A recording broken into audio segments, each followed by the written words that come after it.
Friends, हरे कृष्णा, राधे राधे। आज है होली अष्टमी। पहले तो होली अष्टमी की सबको बधाई, सबको मुबारक हो। आज हमारे गोपाल जी को मैंने बहुत अच्छे से केयर किया, हमारे बच्चे के समान हैं। और इन होली माता के हम थोड़ी सी चावल और दूध चढ़ा देते हैं। हार श्रृंगार के फूल मैंने चढ़ाए हुए हैं, तिलक कर देते हैं इनको। जय हो होली माता। इन कलश को भी इनको सतिया मैंने कर दिया है। थोड़ी सी हम कथा बोलेंगे, कहेंगे। इसके लिए हमने हाथ में थोड़े से चावल और दूब लिए हैं। तो चलिए फ्रेंड्स, हम शुरू करते हैं। होली माता की जय। प्राचीन काल में किसी नगर में एक साहूकार रहता था। उसके 7 लड़के थे। दीपावली से पहले साहूकार की स्त्री घर की लीपापोती के लिए मिट्टी लेने के लिए खदान में गई। खदान में कुदाल से जब मिट्टी खोदने लगी तो देवयोग से उसी जगह पर एक सेह की मान थी। सहसा उस स्त्री के हाथ में कुदाली सेह के बच्चे को लग गई।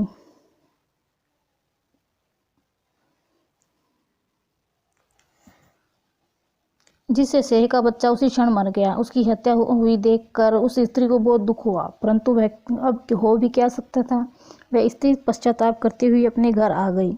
कुछ दिन के बाद उस स्त्री का लड़का मर गया। फिर दूसरा और तीसरा, अर्थात 1 वर्ष में उसके 7 लड़कों मर गए। इस पर वह स्त्री रात दिन अत्यंत दुखी रहने लगी।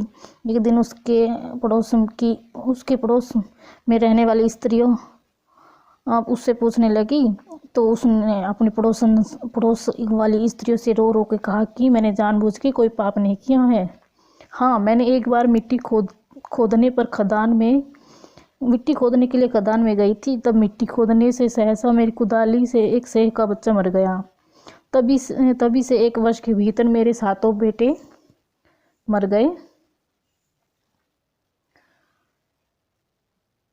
यह सुनकर उन स्त्रियों ने धैर्य देते हुए कहा कि तुमने जो यह बात हमको सबको सुनाकर पश्चाताप किया है, इससे तेरा आधा पाप तो नष्ट हो गया।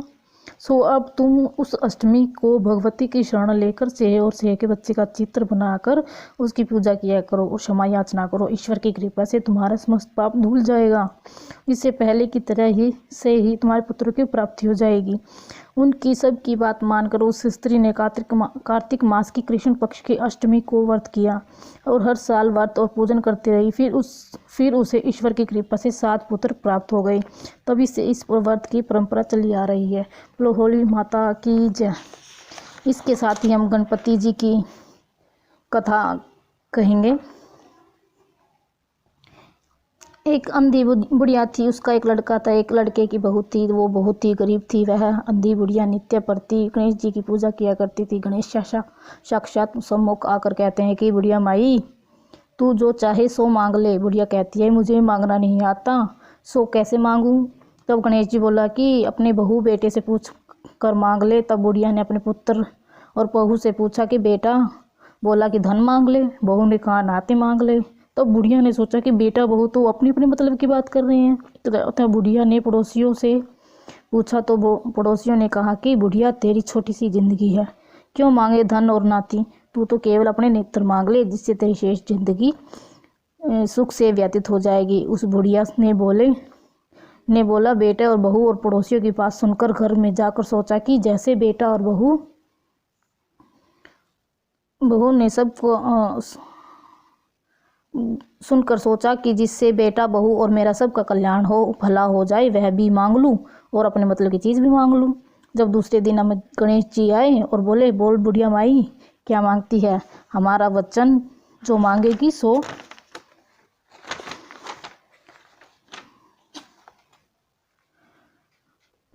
पाएगी। गणेश जी के वचन सुनकर बुढ़िया माई बोली, हे गणपति महाराज, यदि आप मुझसे प्रसन्न हैं तो मुझे 900 करोड़ की माया दे, निरोगी काया दे, अमर सुहाग दे, आंखों में प्रकाश दे, नाती दे, पोते दे, समस्त परिवार को सुख दे और अंत में मोक्ष दे। बुढ़िया की बात सुनकर गणेश जी बोले, बुढ़िया माई तूने तो मुझे ठग लिया। खैर, जो तूने मांगा है मांग ही लिया तो सब तुझे मिलेगा। यह यूँ कहकर गणेश अंतर्ध्यान हो गए। गणेश महाराज जैसे बुढ़िया माँ की मांगे अनुसार आपने सब कुछ दिया, वैसे ही हम सबको भी देना। हम सब आपकी कृपा हम सब पे बनी रहे। बोलो गणपति महाराज की जय। हमारी कथा पूरी होती है। हमारी वीडियो आपको अच्छी लगे तो लाइक करें, शेयर करें, सब्सक्राइब करें। हमारे गोपाल जी का स्पेशल मेकअप, उनका श्रृंगार, उनकी बांसुरी, सब उनकी होई, ये देखिए बहुत ही सुंदर अपने हाथों से मैंने बनाई है।